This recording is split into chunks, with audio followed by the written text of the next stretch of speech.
Quintus sits strapped in his cabin aboard the Vanguard, feeling the pulsation of the bony growth beneath the skin of his wrist, the nebulium coil binding him to his employer. The ship groans and lists as it lands, and Quintus feels nauseous from the G-forces. He recalls his past as a grifter and conman who always avoided killing. Yet now, he is forced to obey a monstrous order: protect Janus Draik all the way to the center of the Blackstone Fortress, and then kill him. The landing engines roar one last time and fall silent. Quintus touches his wrist, and a bestial chorus erupts in his head, resolving into the voice of the archivist. The creature confirms their arrival at the Stygian aperture and repeats the command: do not leave Drake's side for a single step. Isola hails Quintus via the Vox. He steps into the corridor and runs into the group. Draik looks grim and ferocious without his eye implant. He roughly orders Quintus to straighten his uniform. Odus, conversely, is excited by the prospect of risk. The Ratlings are grinning, while the Kroot, Grek, remains calm. At the exit hatch, Draik attempts to leave Quintus on the ship, deeming him too weak for the expedition. The implant on Quintus's wrist immediately reacts with a flare of pain, demanding he stay with the target. Quintus begs to be taken along, promising to be useful. Draik agrees and orders Isola to arm the servant, but she ignores the command. So, Draik himself retrieves a pair of his luxurious dueling las pistols with polished wood grips from a cabinet and hands them to Quintus. The ramp lowers, and the sounds and cold of the Blackstone Fortress rush inside. Quintus sees a vast, oppressive darkness, and hears a metallic grinding and strange singing, like a choir on the very edge of audibility. Draik asks the Ratlings about the route, mentioning known paths, but Rain and Rouse declare they will lead the group via a third way they learned from hidden facts. Draik is skeptical, but the argument is interrupted by a bright light and a crash. Thaddeus's ship, the Clarion, lands nearby. Its landing is rough. The jets kick up clouds of debris, illuminating a graveyard of wrecked ships that were less fortunate. Thaddeus emerges from the hatch, accompanied by Vaughn and a massive mob of armed fanatics. The priest rushes to Draik and embraces him, calling him a son of the Emperor and the Anointed One. Thaddeus is convinced that Draik has come to sacrifice himself in the Crucible and unite with the fortress. Draik feels awkward, but does not dissuade the fanatics. Quintus realizes that Draik is lying to the priests for his own ends, but the archivist's voice in his head explains, Draik is going to the Crucible for the treasure, and that is precisely where Quintus must eliminate him to clear the path for the archivist itself. The group moves out into the darkness. Odus catches up to Quintus and tells him she knows he is a liar, but she doesn't care as long as he doesn't harm Draik. They catch up to the others following the Ratlings. Rouse explains that the Maglevs are unreliable, so they are walking. Suddenly, Draik stops the group, spotting a strange light ahead and smelling rot. It is not a lamp, but something biological. Drawing closer, they see a grotesque structure. A thick bundle of cables and glistening meat tendons growing through the floor and fanning out like a tree. It glows from within and pulsates. A piece of metal drifting on the wind strikes the trunk and vanishes without a trace, as if into a portal. Quintus notices with horror that living, severed human heads hang from the branches of this tree. Their eyes are empty, but their mouths are moving. It is they who are producing the monotonous singing sound the group heard earlier. Thaddeus, in a rage, declares this a black shrine and a false idol, ordering his men to burn it. Draik stops him harshly, stating that attacking an unknown object is a waste of time and resources. He issues an ultimatum: Either he commands, or they part ways. Thaddeus, believing in Draik's holiness, swallows his anger and submits. Isola, studying data from her cogitator, reports that the heads are singing in an ancient dialect of High Gothic and are likely broadcasting coordinates. Draik nods and orders the ratlings to lead on. The group bypasses the eerie tree and heads after Rain and Rouse toward the so-called Red Staircase, accompanied by Thaddeus's servo skulls, which push back the darkness. The sounds of the Blackstone grow louder and the tremors more violent as the expedition delves deeper into the fortress. Quintus looks back to see the darkness swallowing the ships, leaving only the illuminated heads on the macabre tree visible behind them. The group, consisting of Draik, his companions, and about 60 armed missionaries, runs after the ratlings for 10 minutes until the atmosphere changes, becoming stale and heavy.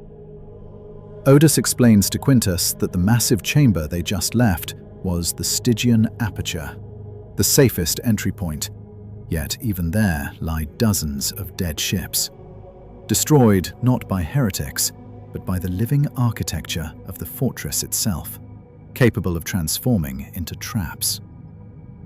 The group finds itself in a corridor of maddening geometry.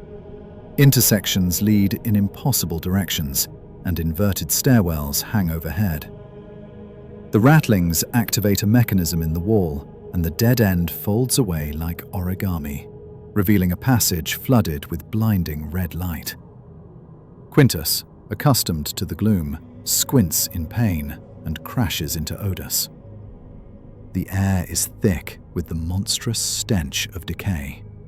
Entering a colossal hall, the expedition sees the source of the smell.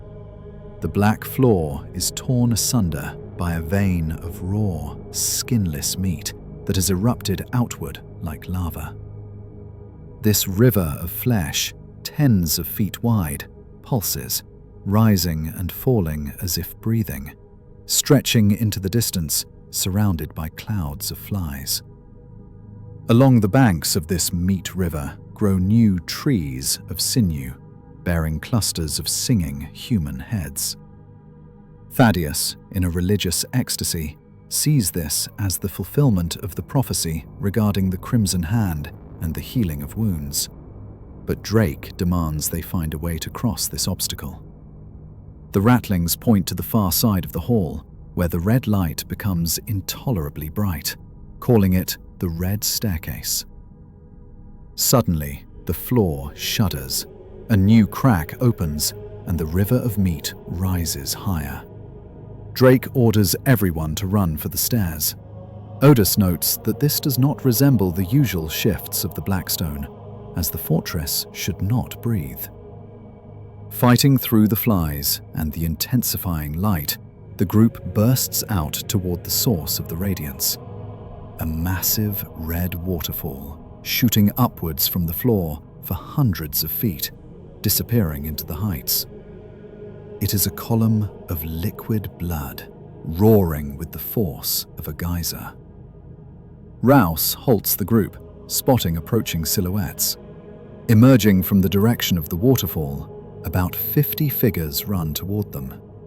Draik orders the group to spread out and hold fire.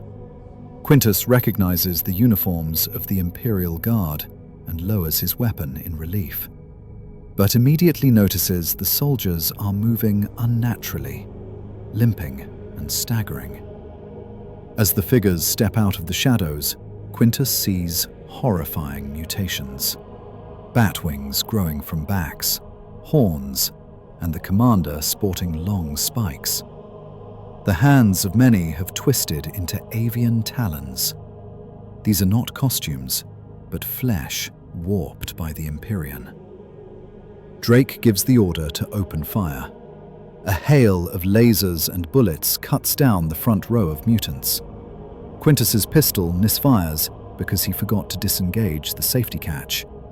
Odus helps him, then opens up with a barrage from her autogun. The heretics return fire, killing several missionaries. Quintus, having managed his weapon, begins firing wildly into the crowd of enemies, driven by fear. The skirmish ends quickly. Draik coolly executes the survivors with headshots, and soon all the attackers are dead. Thaddeus attributes the mutations to warp exposure and transmutation. Vaughn reports that 3 brothers are dead and 5 are gravely wounded.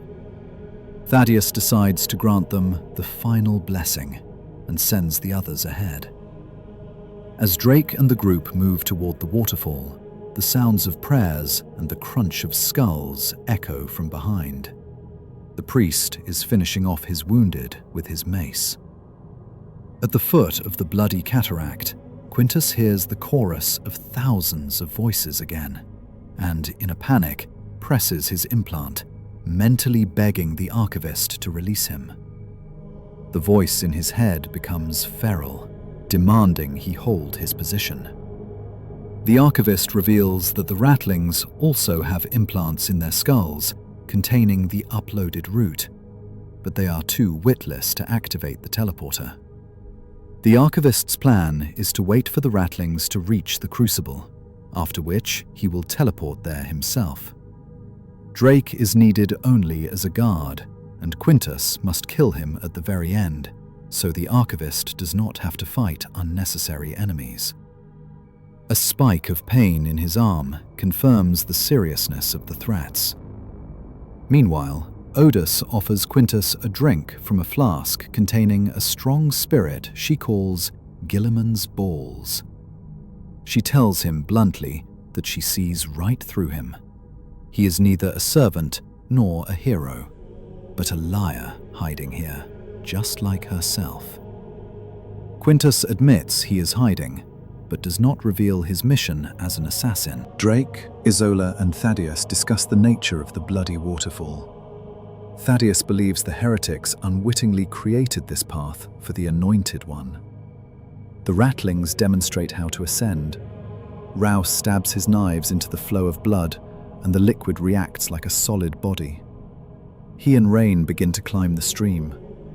Draik, utilizing auto-pitons, pistons with straps, drives them into the blood and follows the abhumans. Thaddeus, the priests, and the Krut Grek, using the blade of his rifle as an axe, follow suit.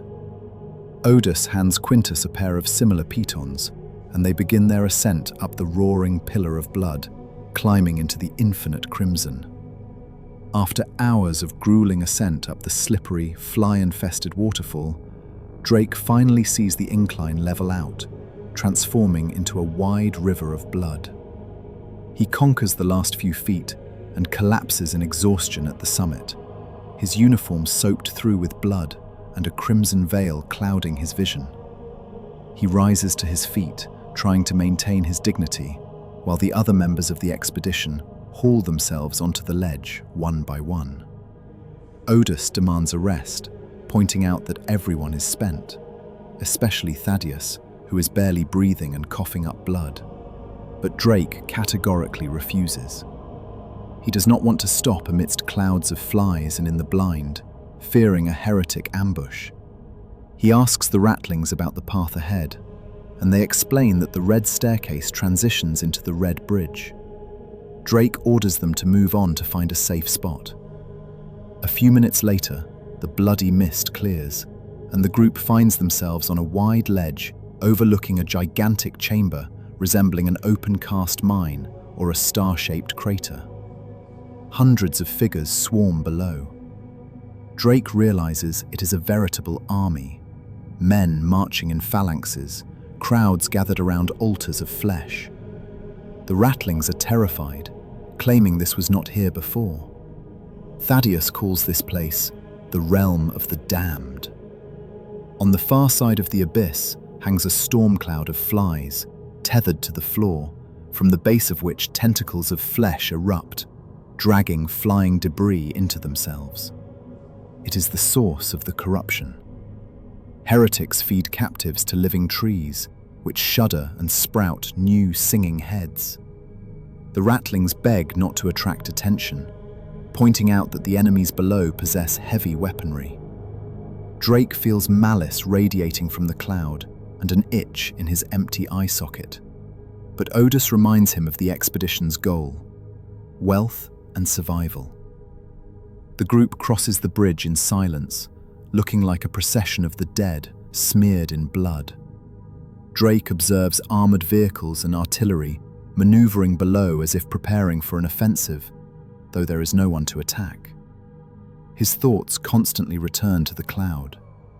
He asks Isola what is inside, but she advises him to focus on the empire he wants to build. Draik tries to justify himself, saying he wants power to stop such atrocities. But Isola accuses him of lusting for power's sake, and again demands equal partnership.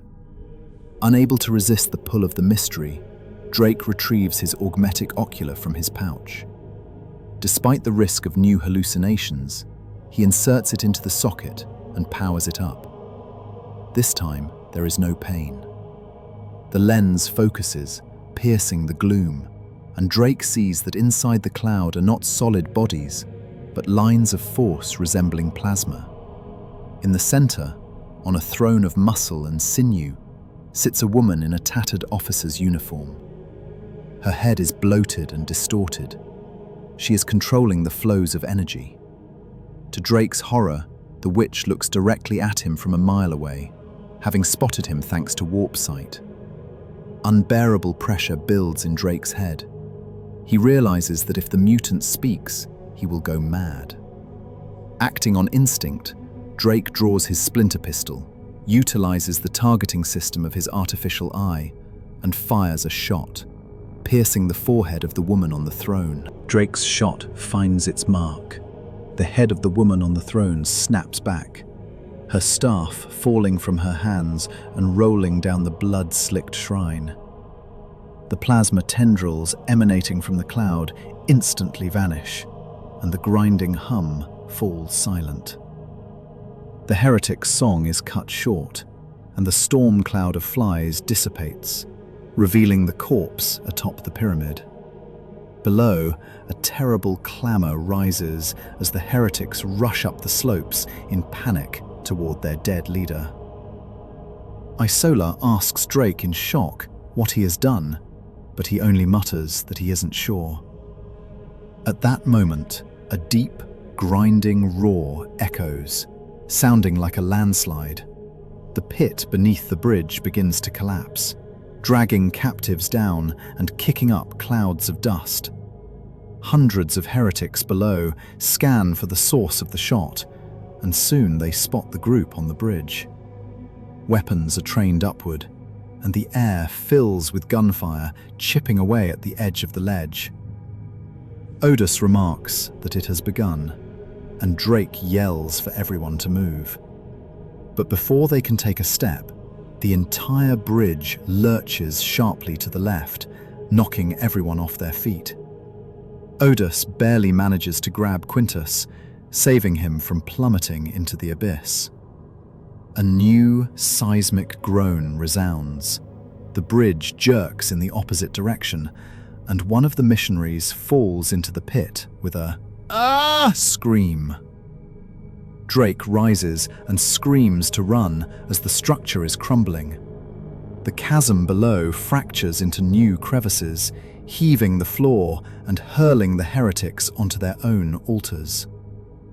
Draik notices that the cultists are not just shooting, but climbing the walls and the bridge using makeshift cradles and cables.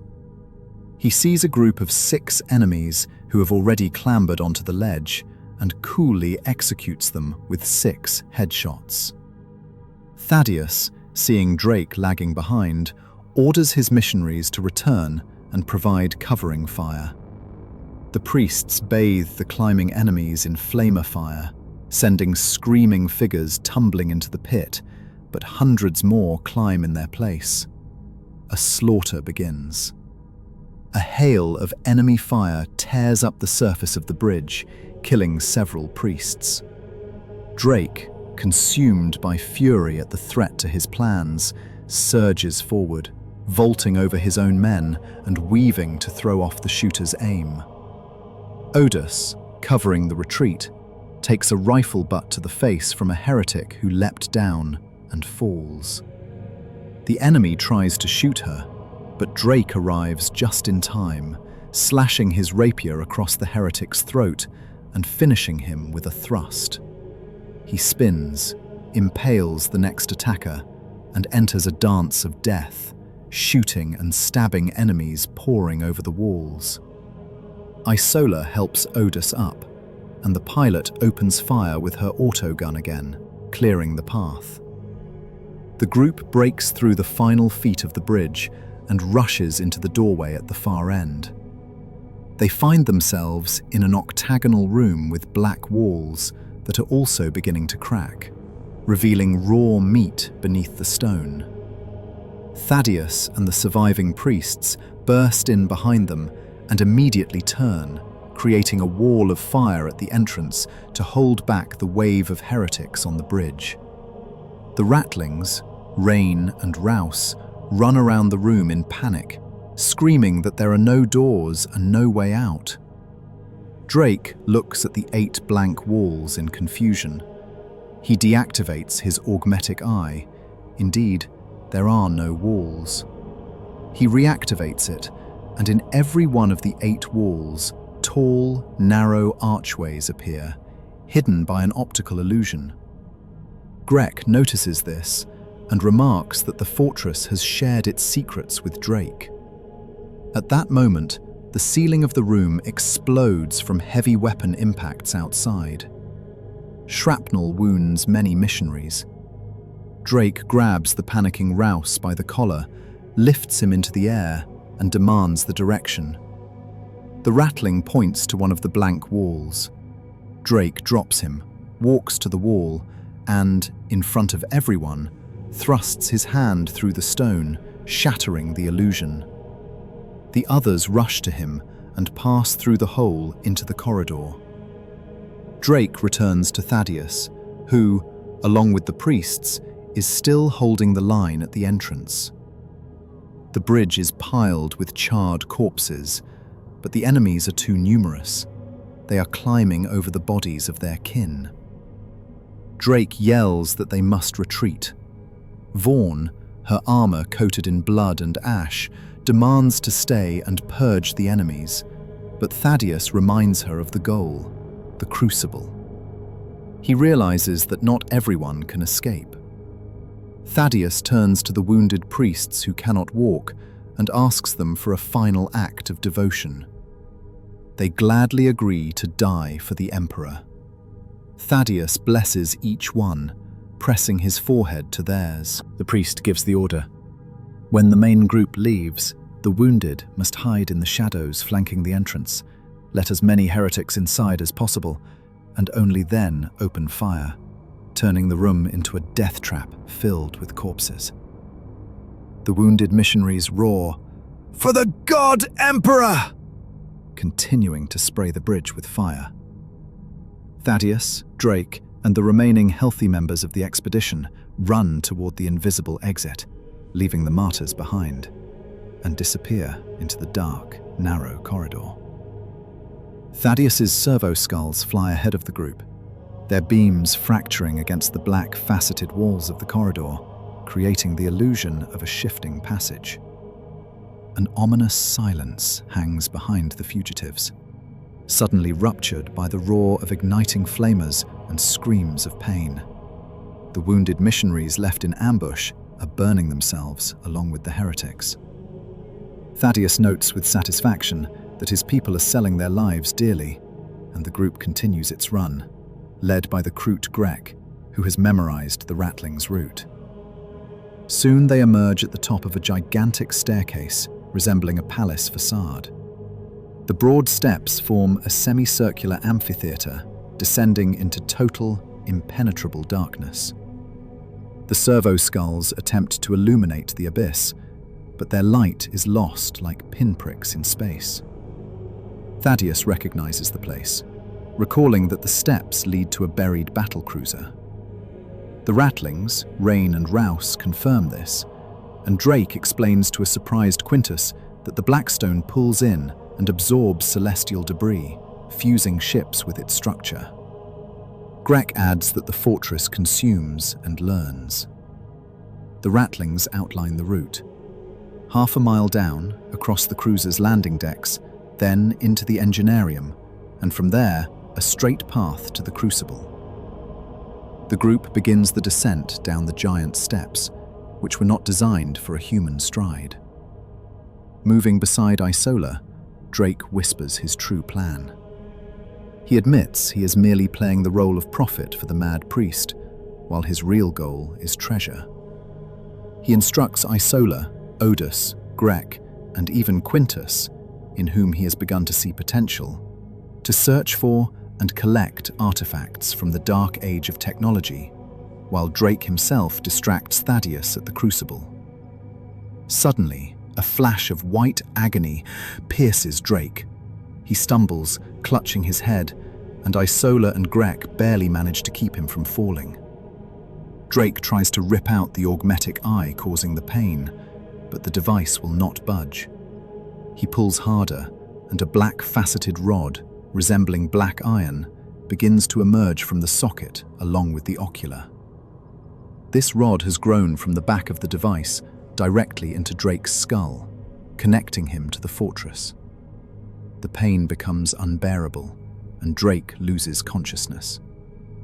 In his delirium, he sees a hallucination, Isola falling into the abyss, the geometry of the Blackstone tearing her apart. Draik feels grief, yet even in this vision, his aristocratic pride rejects her demand for an equal partnership. Draik regains consciousness. Unable to extract the implant fused with his brain, his companions have shoved it back into the socket, as removal would have killed the captain. Draik cautiously touches the ocular. The pain is gone. The device whirs and focuses, revealing to Draik what the others cannot see. A steep ramp cutting through the steps and leading straight down. At that moment, shots ring out from above. The heretics have caught up. Thaddeus orders his men to spread out and make a stand in a disadvantageous position, realizing that a slow descent down the steps would make them easy targets. Draik stops them, pointing to the descent invisible to the others. Thaddeus once again sees this as divine providence. Draik rushes toward the ramp, and it proves solid beneath his feet. As the group runs after him, Thaddeus leaves some of his missionaries behind, sacrificing them to crawl upward under fire and delay the enemy. Draik does not look back at the slaughter. He sprints down the steep slope, the others stumbling behind him. Soon the slope ends, and they find themselves at the bottom of a bowl-shaped chamber. In the light of a servo skull, a majestic and eerie sight is revealed. The massive hull of an Imperial battlecruiser embedded in the Blackstone, featuring gilded buttresses and lancet windows. The rattlings run past, pointing to a breach in the hull leading to the landing deck, assuring them that this route never fails.